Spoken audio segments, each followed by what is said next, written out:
Hola a tothom, molt benvinguts. Si us sembla, començarem perquè molts de vosaltres heu estat puntuals. Avui tenim la sort de tenir aquí a l'Anna Dević. L'Anna ens parlarà, com indica el seu títol, de resiliència i antifragilitat, perquè parlarà de l'Acadèmia de WHW. L'Anna forma part d'un col·lectiu que és WHW, que jo he de llegir els noms que formen part del col·lectiu i espero llegir-los bé, perquè l'Anna m'ha ensenyat com dir-los. Ella és una dels membres. També estan la Ivet Chorlin, la Natasha Ilic i Sabin Sabolovic. Ja? Llavors, elles són un col·lectiu que va començar, es van autoconstituir com a col·lectiu l'any 1999 i a partir de l'any 2000 van començar ja a comissariar projectes i exposicions. Han fet bienals, exposicions, i en aquests moments una part del col·lectiu està dirigint l'Acadèmia de Viena. Llavors, l'Anna avui parlarà del projecte de l'Acadèmia de WHW a Zagreb, un projecte per joves artistes que va començar l'any 2018 i que ha estat totalment travessat per la pandèmia. Llavors, un projecte educatiu que la pandèmia travessa i, per tant, les cures, l'autoorganització, el treball col·lectiu són realment fonamentals per entendre.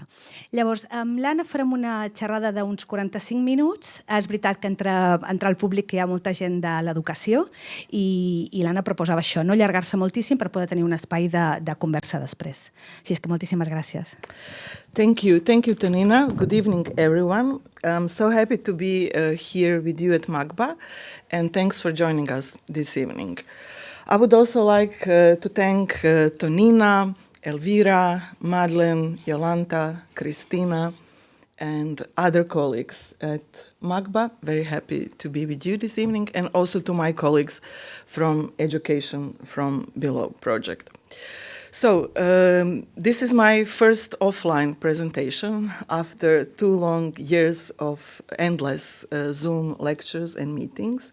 So, in a sense, I'm very excited, and I hope that I'm not completely out of the practice sharing the room with real people. As Tonina said, today I will be briefly presenting the activities of the educational program WHW Akademija, based in Zagreb, Croatia, where I'm from. So the name of the WHW Akademija is like the name of our collective, actually the acronym of the 3 basic questions of every economic organization: what, how, and for whom. And although the name of our collective is in English, when we pronounce it in abbreviated form, we don't pronounce it as WHW, but as WHW. The process of collectivity and self-organization were always crucial for our curatorial work, and this also applies to WHW Akademija. When my colleagues Dević, Sabina Sabolovic, and Natasha Ilic in 2019 became appointed as artistic directors of Kunsthalle Wien in Vienna, I decided to stay in Zagreb to be able to focus myself on the Zagreb-based activities, the program of non-profit Gallery Nova and WHW Akademija, with an extended team of my colleagues Goga Boric, who is here with me, and Martina Kontošić and Ana Kovačić. We have been running and coordinating WHW Akademija in past 3 years. So, working with a self-organized and independent, smaller-sized team, in a way continuously determines my way of curatorial thinking, but also how do I approach challenges of education nowadays. As a non-governmental organization, active for more than 2 decades, mostly in Zagreb, but also working abroad, we have been also working toward a social change, mostly collaborating with different kind of activist-based organizations in Zagreb that fought against privatization of the public sphere in Zagreb, and also with this very active network of self-organized independent culture in Croatia. So being independent, in practical terms, it means working with limited infrastructure in a format of micro-organization. And I need to mention that the majority of cultural programming so far of this kind of nature was mostly in the last 2 decades produced by the network of agile self-organized collectives and smaller scale organizations like WHW that continuously work in unstable and underfunded conditions and in this unfinished process of endless self-institutionalization. During the pandemic, unstable conditions have become a prevailing paradigm of a wider cultural landscape. So by sharing some of our recent experiences at WHW Akademija, I will try to demonstrate some of the principles of self-organization, of reciprocity, adaptability, mutual care, collectivities, and also these are the values and the qualities that we try to nurture at WHW Akademija. And some of the questions that I would like to discuss with you after the presentation part is this one. What structures of learning do we need to build alternative pedagogies? And how can we nourish and be nourished by non-extractive art ecologies? So a little bit about WHW Akademija. As many of you might know, WHW Akademija is an independent, interdisciplinary, and tuition-free study program for emerging artists. We founded it in 2018 in Zagreb. Apart from that, the program also offers stipends to the artists to support them during the program. We usually accept 8 to 12 fellows per year, and the program consists of series of intensives, experimental exercises, workshops, seminars, exhibitions. We also continuously run a public program called Evenings with WHW Akademija. And it's also important to mention that Vienna-based contact collection that focuses on neo-avant-garde, conceptual and contemporary art in Central and Eastern Europe from 50s onwards, is a main partner of WHW Akademija. And we are also using the collection as a resource, as a source of inspiration and point of departure for our curriculum. And it is also inspiration for us because the works from the contact collection can offer this idea, how can we bridge divisions between theory and practice. So apart from that, activities of WHW Akademija are also continuously inspired with this Brechtian idea of learning by doing, of experimenting. And we very much, since the very beginning, defended this right to make a trial and errors, to experiment and to be engaged in activities that we and participants didn't try before. So we can say that WHW Akademija always involves this process of composing and decomposing and recomposing of a tight enclave of connections between the participants, locality, and professorial team. The founding collective shaped the educational program to that extent that almost we, as organizers, are attending the program. So each and every edition of WHW Akademija, it also affects us. So we are also fellows in a way.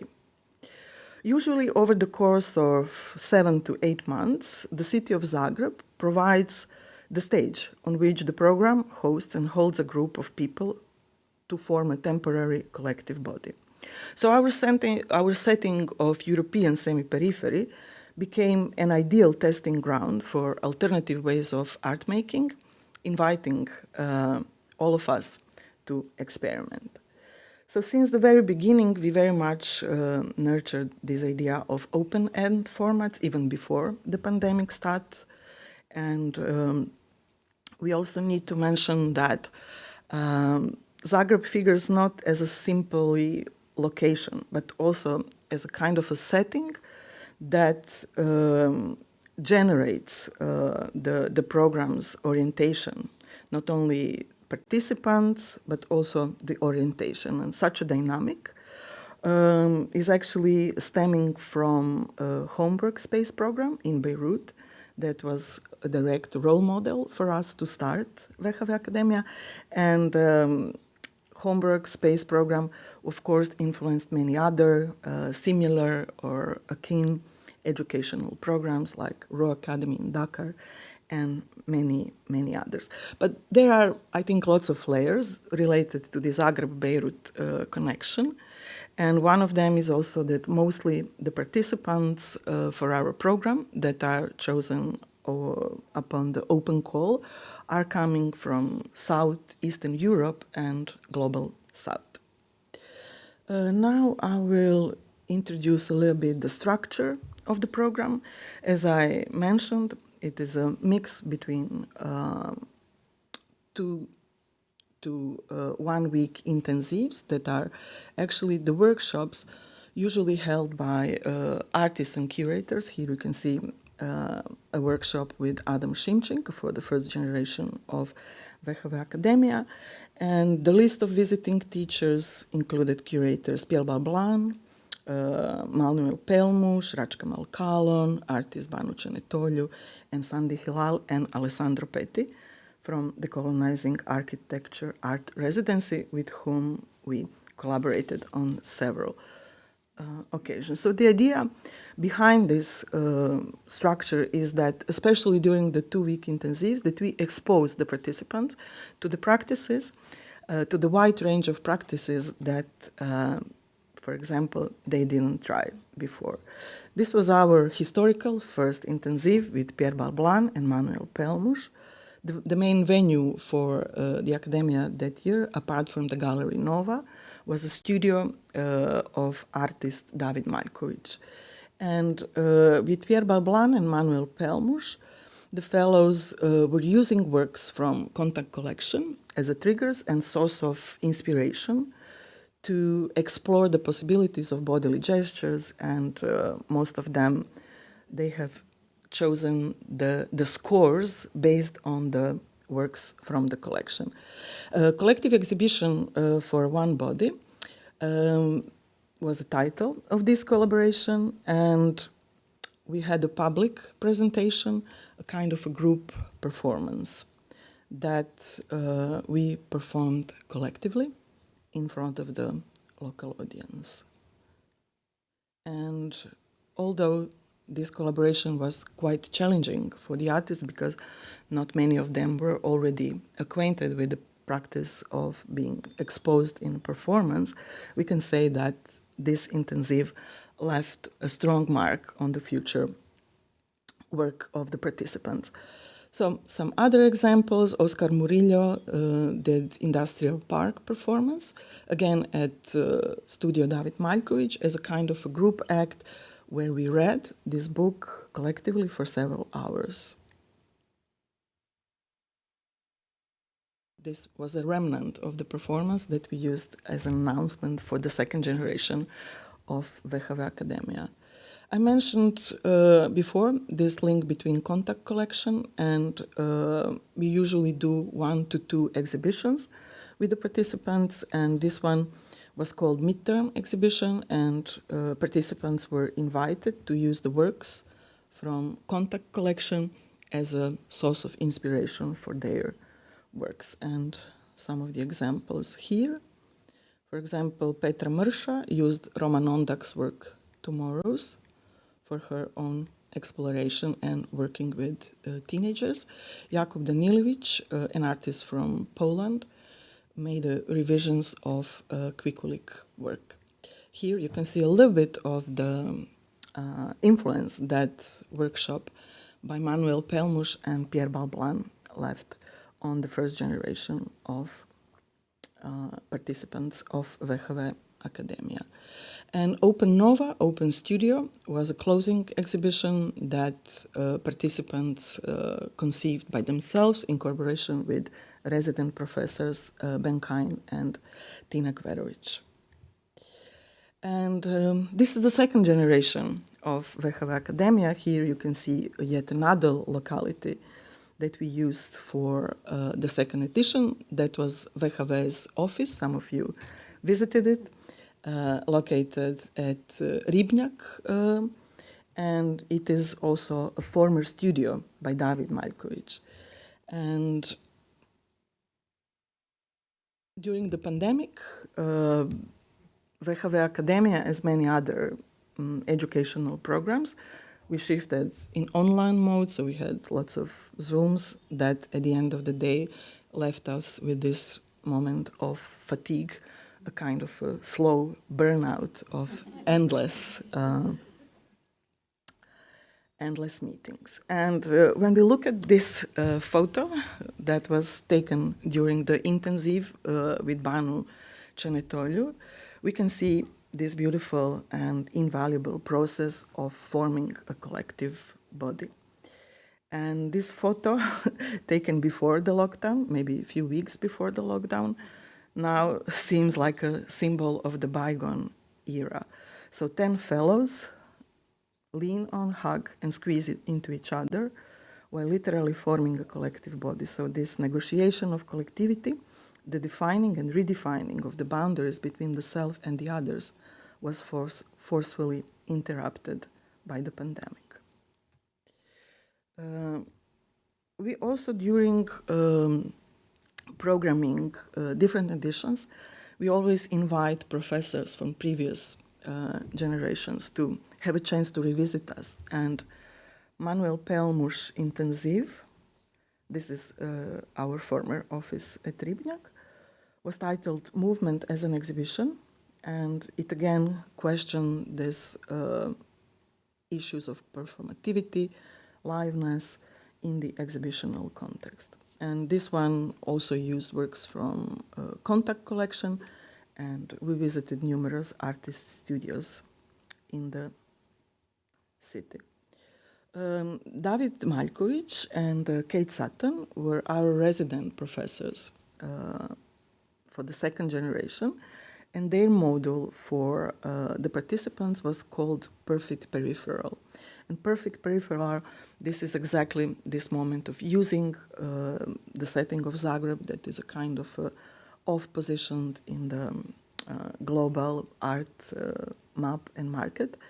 And David and Kate claim that being, shifted into such a space, it creates a kind of a perfect grounding so that people can experiment, making some risks, and these are some of the poster actions they did together.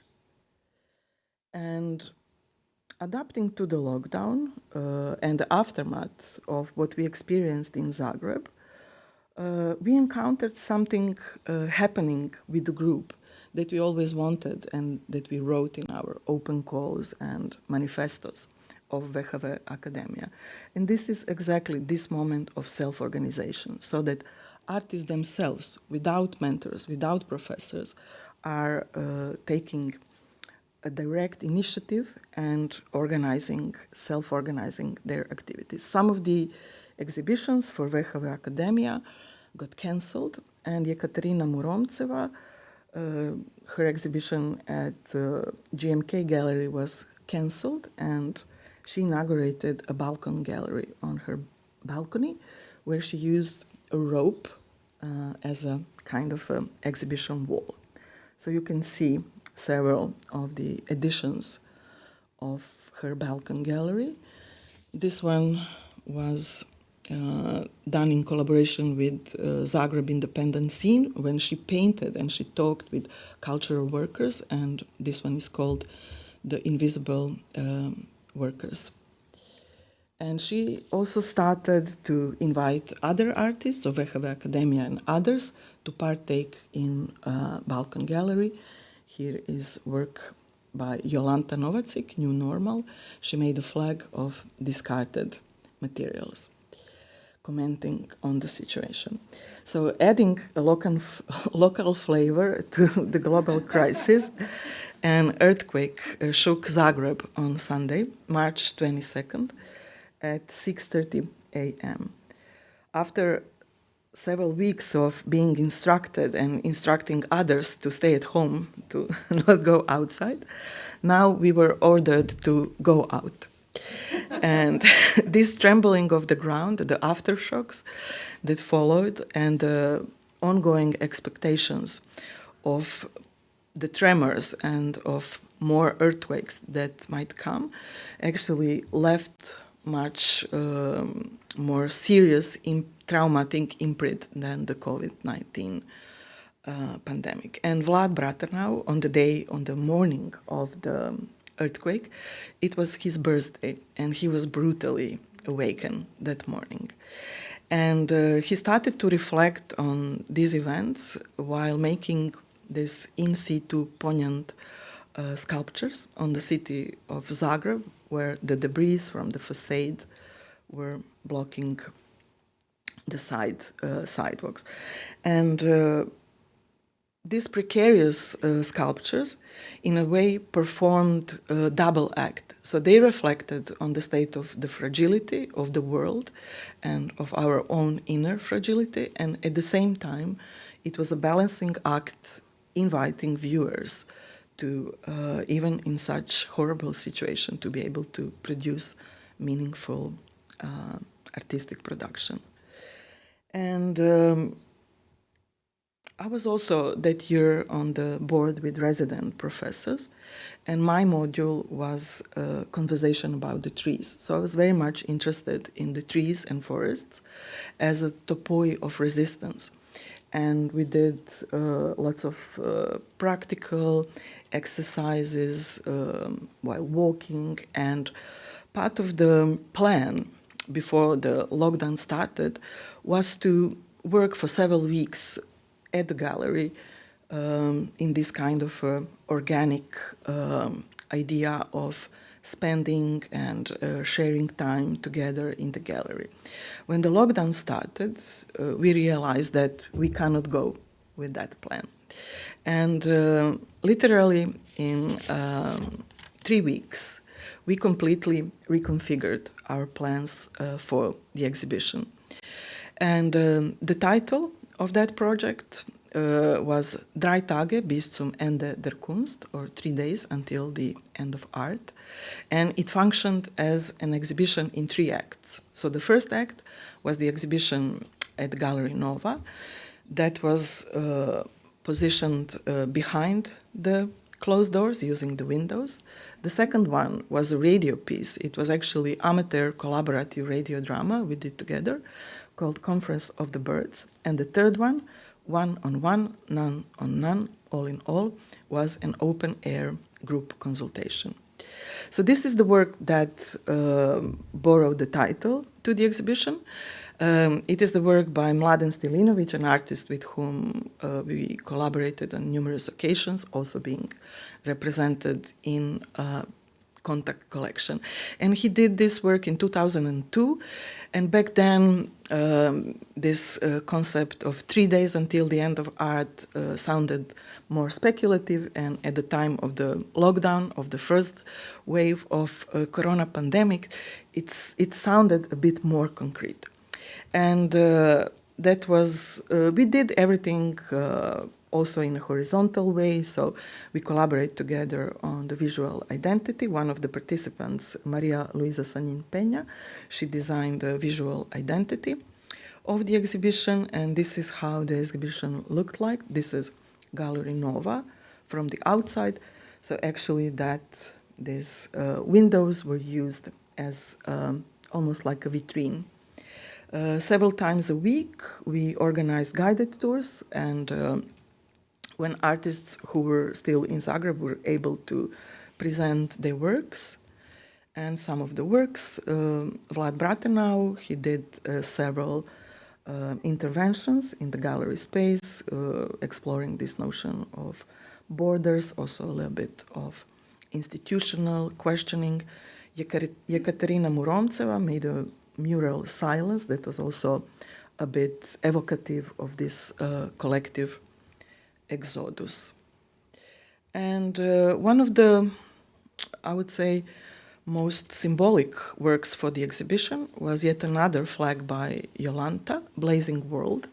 And the title was borrowed from Margaret Cavendish, and she's a proto-feminist writer.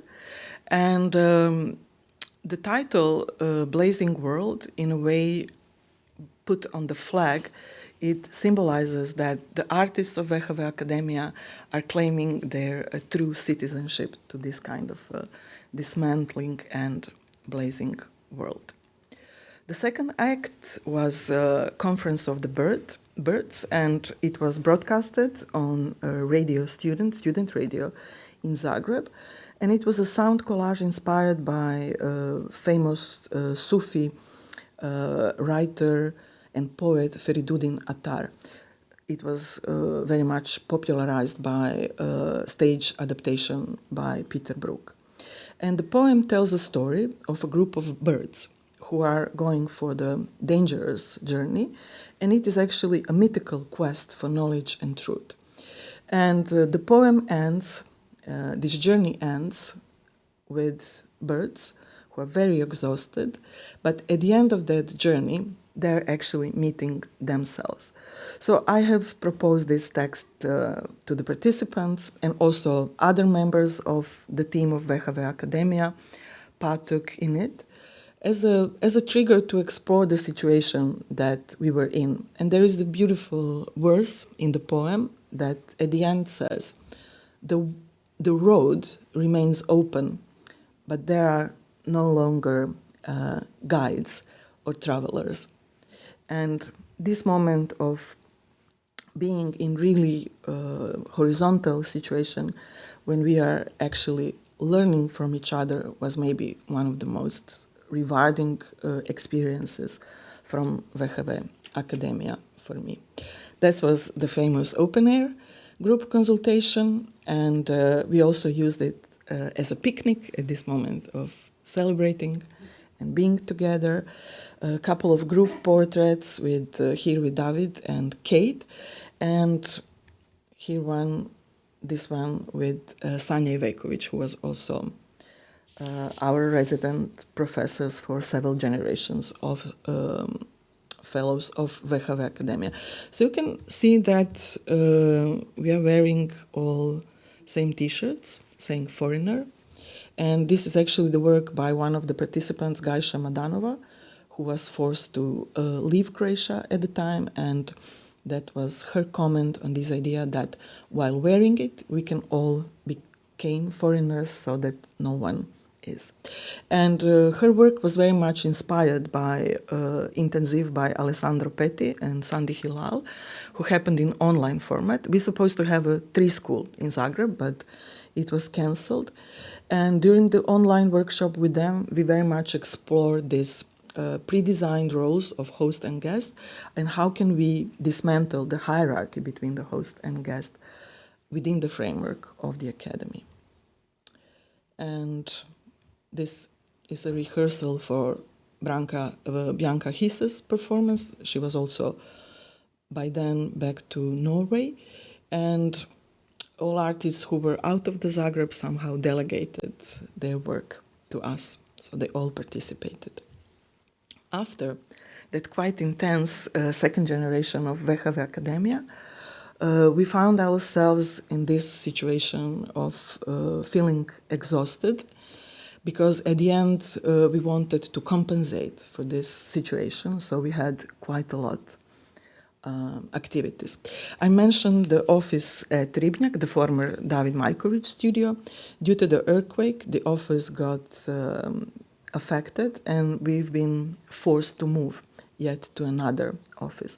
So the rest of the year we spent in this painstaking process of making repairs and packing our things to a new space. So we wanted also to claim this right for self-reflection, also to be critical about the pressures of hyper-productivity that was also very difficult for us to resist. And we were thinking, how can we move forward? What shall be yet a next model that we shall test with WHW Akademija?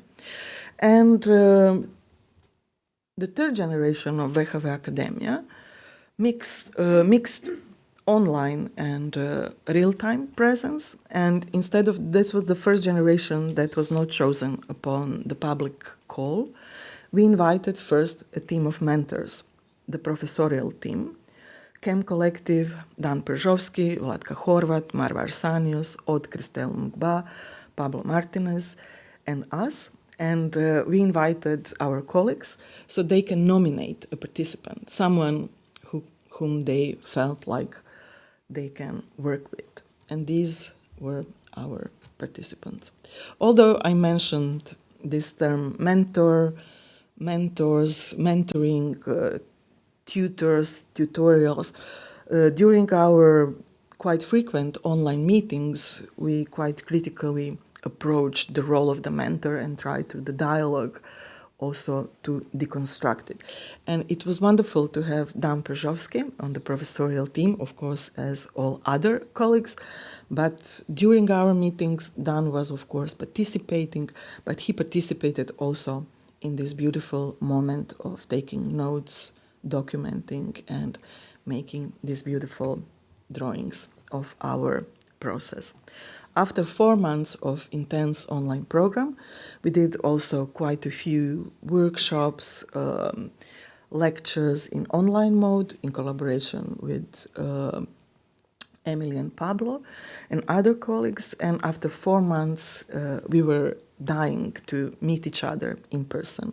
So I will share a little bit experiences of the summer school. And finally, we were able to invite Alessandro and Sandy to make a reel, the tree school. It happened in July, on Mountain Sljeme near Zagreb. And the concept of the tree school, they did numerous editions of the tree school, is based on this simple claim that the tree is the first and, in a way, like a basic situation where people can get together and spend some time. It is also a living being with its own characteristics and history, and it also represents a physical and metaphorical commons where people can gather. And they were also sharing with us previous experiences of the tree school, and now I will share some photos, our walks, discussions, time together. Very often, while preparing the program for the tree school, our fellows asked, and what is the schedule? And we also asked Alessandra and Sandy, what will be the schedule of the tree school? And they claimed there is no schedule. And we almost had no schedule. We had morning and afternoon meetings. And these are some of the principles of the each and every edition of the tree school. It is actually a perfect format for the pandemic time. So unpredictability. So in this temporary space, the basic idea is that how can we create a space of trust, especially during the pandemic, having the program outside in nature, it helped a lot. And also, these are some of the ideas of these collective rituals, of course, unlearning, conversations, cooking. We were preparing collective meals while being together. And also some of the main principles of the tree school is dislocation. And they also said that for us as organizers, being dislocated from our usual setting, from our families, partners, and pets is crucial so that we can be immersed together in this process. Again, Dan was doing his notes. So, slowly to conclude, I hope that through these examples, I was in a way convincing enough in this mission to claim that independent collectives and smaller size organizations during the pandemic have shown an agility in introducing these responsive and engaged educational principles. I mentioned in the title of the presentation the notion of anti-fragility. And writer Nassim Nicholas Taleb, he offers this notion contrasted to resilience. And he claims that resilience is something that resists shocks in order to stay sane. So it is like the branches of the tree on the wind. They are shaking and being under the stress, but then when the wind stops, the branches are in the same position as it was before. Whereas the anti-fragility is something that is newly acquired in this crisis. So something that is transformative as a quality, something that did not exist before. So I hope that we can open up a floor for our exchange and discussion. But before I conclude, I would like to mention that educational contexts have always involved different aspects of care, from this basic support of participants, of listening and sharing, and also a mutual respect among all involved in the process. But now, more than ever, an awareness and practice of care needs to be incorporated into the structure of educational situation as a shared responsibility. In this way, the methodologies of micro-institutions, like WHW Akademija, can be seen as vital force toward the reconfiguration of knowledge production and care, for education in an essence is care. Thank you.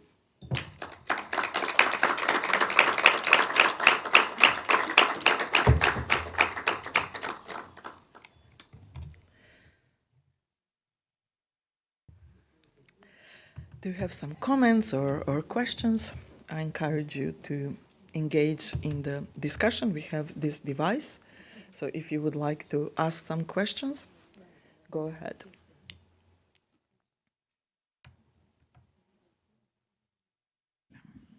Thank you, Anna. It was great to learn more about what you have been doing, and also, I had two questions actually. One is around the scale, no, because you had thought about it in a way the context in which this conference is taking place, and some of the moments of your program has to do with education from below. And I wanted to, and you talk about micro-institution, which I feel like carries a lot of steam of what is possible, for instance, in institutions like MACBA. No? But I love also if you can talk about a little bit about this notion of scale, no? and how one can develop projects without that getting lost into the institutional structure. But also the institutional forces, no? which also, in a way, play a role in what you were saying earlier about the difference between anti-fragility and resilience, no? How this context may provide us with some sort of learning about what we're doing here, in terms of how we had to turn into a micro system in order to be able to engage with that. And I just realized I forgot the second question, so start with that one. And then I go back to the other. Let me see if I can find my notes. Thank you, Elvira, for asking this question, because this is a crucial question for many of us who are coming from this experience and background of working with micro-institutions and smaller-sized institutions that honestly have a human scale. It's a huge challenge how to translate these experiences and these kind of relations and way of conducting into a bigger systems, because bigger systems are necessarily adopting different kind of logic to be effective, to function. And I think this is an open-end question, but we shall insist on influencing the institutions while insisting on this principle. Through this, I would say, similarly like what we did with our office and this process of packing, moving in and out, by this painstaking process of repair, because this is what we need at the moment. And I think it was Andrea Fraser who some years ago had a wonderful exhibition here at MACBA, who said that institutions are basically people. And we who are in the organizations and in the institutions, no matter if they are smaller or bigger scale institutions, we have responsibility and also power to change these relations. And sometimes it takes like several periods, so that some of the changes that were introduced perhaps in the previous period can flourish in the next one. So in that sense, I mean, bigger institutions, they have bigger histories, and it's always incentive to link up with these histories and try to engage, especially people who are maybe still somewhere near the institution in this process of discussing, making sometimes like kind of a self-critique of the institution, not like a torture, flagellation kind of act, but really looking into these things that shall and need to be changed. And I hope I'm still kind of optimistic that many of colleagues, like my colleagues who are now in Kunsthalle, Emily, Elvira, and many other colleagues that actually were quite active in these smaller sized institutions, will be able to translate at least some of the principles in these big institutions. And it is also a struggle, the toughest part. And sometimes, especially bigger systems, their resistance toward the change is bigger and stronger. But I believe that we were talking this morning about limitations and critical situations as situations for, you know, finding new oblique ways how to do things together.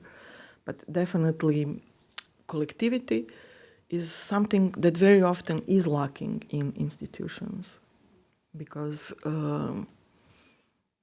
maybe with time or with this institutional fatigue, people are not really connected to each other. And what else about the scale? I think that's the first that comes to my mind. So I remember the second question, but I don't know if anybody has opened the floor, maybe somebody is braver than they were. No, I made the second. No. Yeah. So basically, I wanted to also ask around the notion of language. You had talked about the resilient anti-fragility in the context of the pandemic, and we were forced to work together in a very specific way. You know? And I wonder if you can talk a little bit more about how you envision, right? Like, because of course, one question that you mentioned that I thought was very poignant was the moment of hyperactivity that, particularly at the beginning of the pandemic, everybody felt like they needed to, like somehow there was a certain nostalgia for an everyday rhythm that we had lost. But on the other was this recognition that perhaps things couldn't be the same, but there was an opportunity for a different language to operate. No? And I wonder if there is something about that that had influenced your way of working. So then all the principles that were linked to education and care as the academic intended could be somehow put forward within a format in which you were forced not to be together, in which togetherness means something else, right? Mm-hmm. And so I wonder if you can talk a little bit more about that, because if we are confronted with that, how all those other issues that are so important for the academy and also for us in the program, in the museum, can be somehow engaged with or can be developed, right? Thank you. I strongly believe that without, so many crises that we've been faced with, the program and the results won't happen in that way. Something else, for sure, would have happened, but it's also about, I think, trying to reconfigure your own position as an organizer, as a host, as an educator, if you wish. So in that sense, no matter how we claim the horizontality and this moment of intense exchange, because of this power relation, I think that for most of the time, before the pandemic and before the earthquake, I was still in the role of a host. And with this crisis, the roles were dismantled. And this all happened quite quickly, so that it happened in a way that, for example, other professors who were before, like Banu and Manuel and some others, they in a way implanted a seed that flourished during the crisis. And for me, speaking from the personal perspective, for me, the act of letting of control and need of control was the crucial one. Because if you are still in the role of controlling things and taking all responsibility, then the hierarchy stays somewhere in the background, maybe not so visible, but hidden. But if you as an organizer, as a curator and educator are willing to also take a risk to decompose this role of authority, then this kind of exchange and reconfiguration can happen. And it also, I think, is something that very often was stressed by Bell Hooks, who is source of inspiration not only for our program but for educators and students, from all over the world. And she speaks about the classroom as a space of possibility.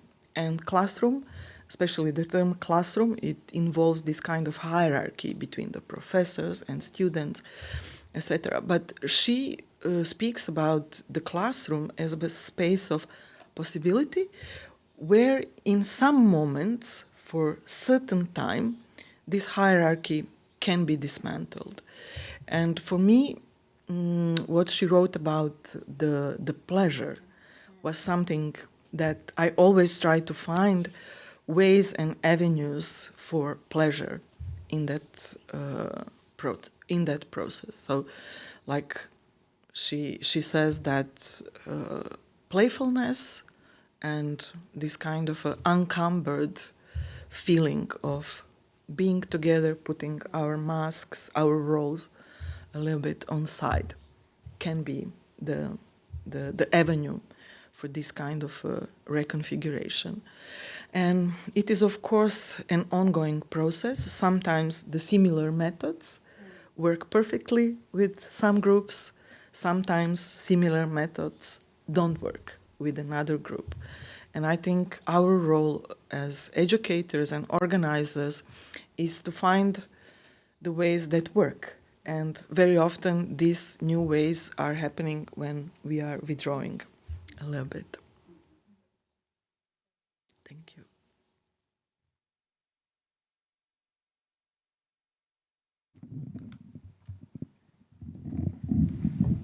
Thank you very much, Anna.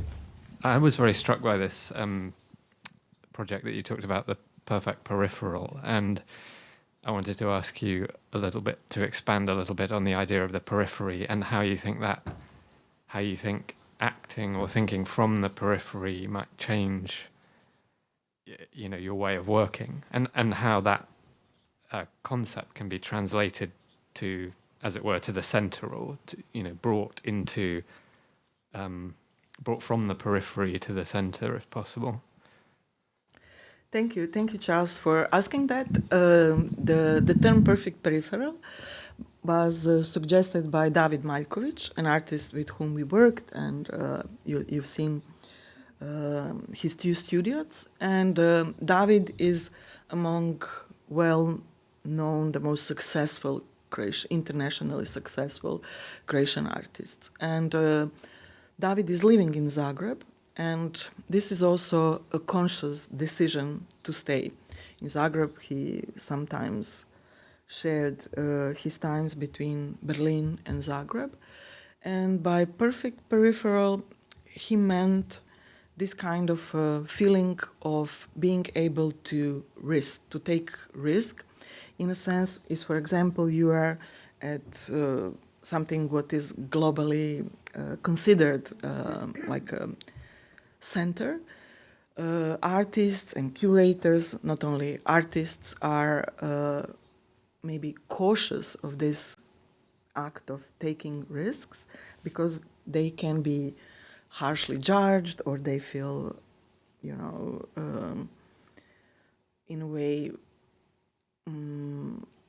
burdened by this idea that they need to produce something that is immediately fantastic, seen by lots of audience,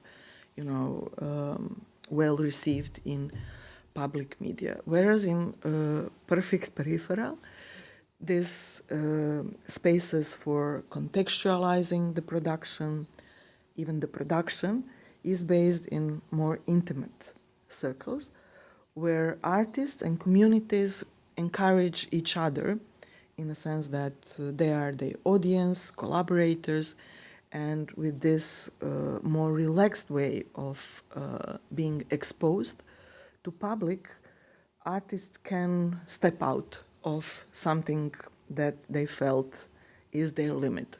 And the perfect peripheral is also very much influenced by this idea of semi-periphery.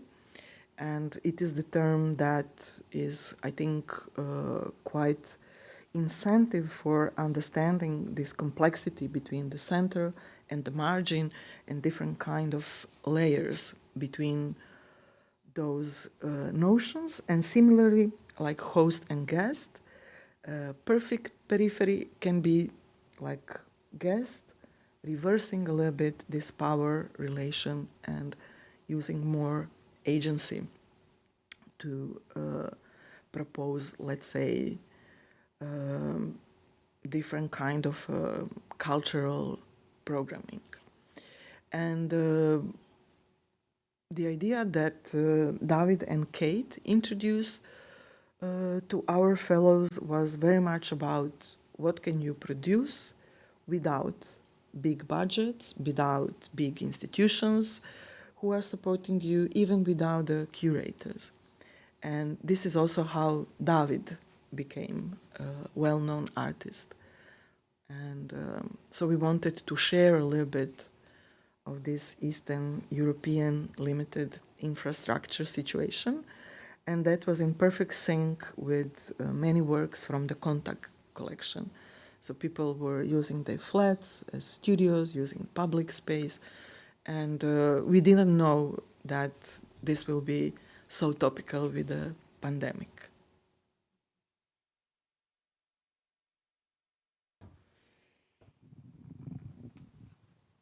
Yes. It's more of a reflection on the thing that when you were talking about scaling up, that I noticed over the years of being connected and engaged in your work, that you have kind of retained a kind of agility to scale up at different times as WHW, and I think the academia is in a way a scaling up, let's say, of what you do, in the sense that I noticed it in different ways. You've done very big exhibitions, you've as curators, you've joined up with other smaller scale initiatives in Zagreb or the EU grants and things that you've been doing.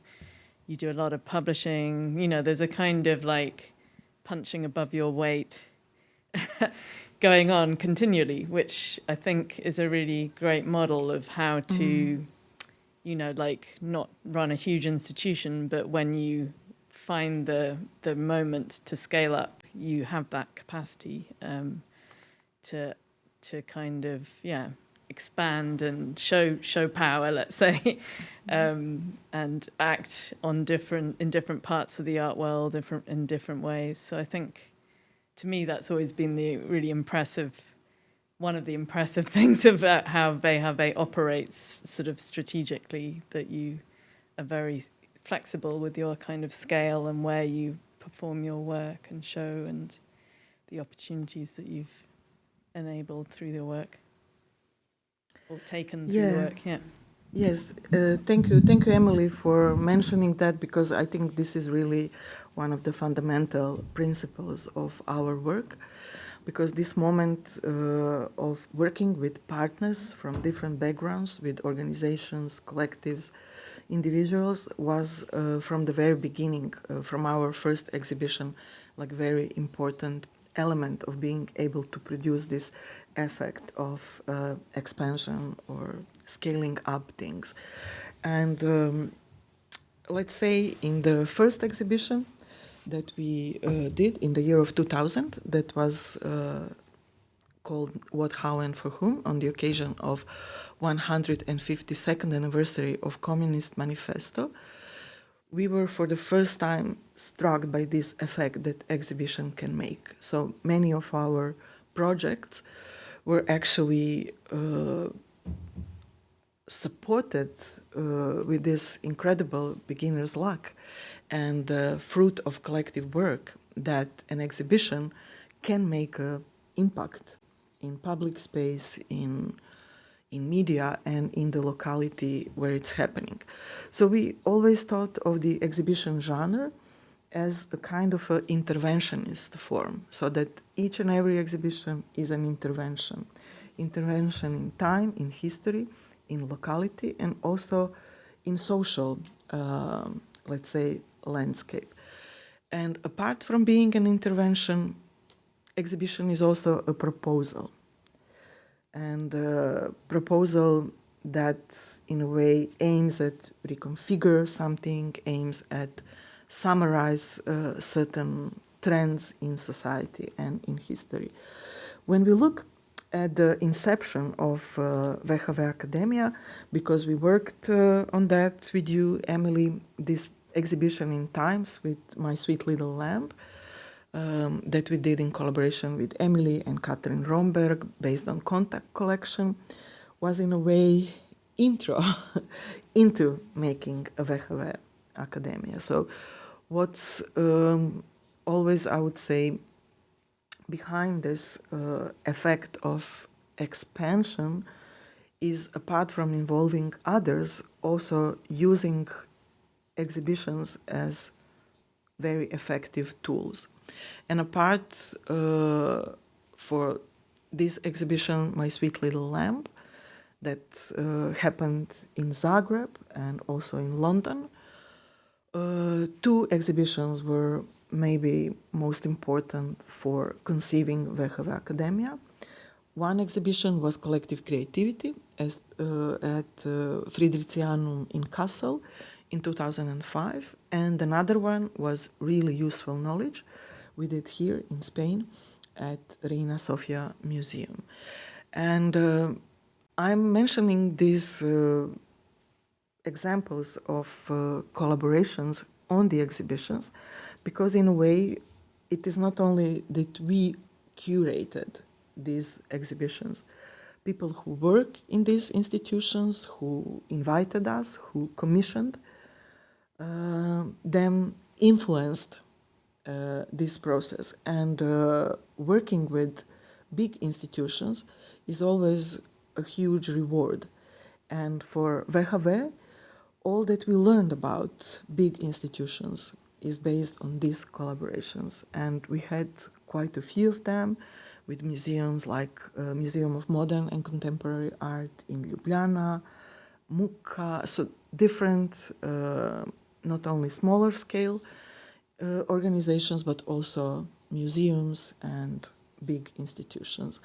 And very often, like the crucial, let's say, input related to the format of the exhibition, of its magnitude, actually came from the museum directors and curators.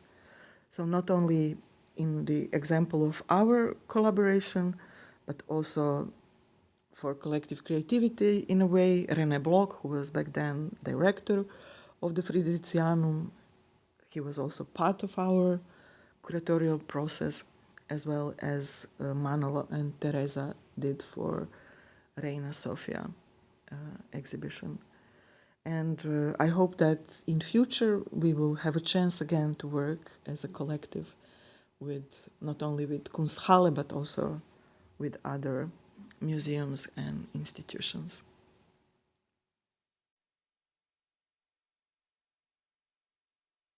So thank you, and it was really nice to be with you this evening, and hope to see you soon. Maybe we can get outside and socialize a little bit. Thank you.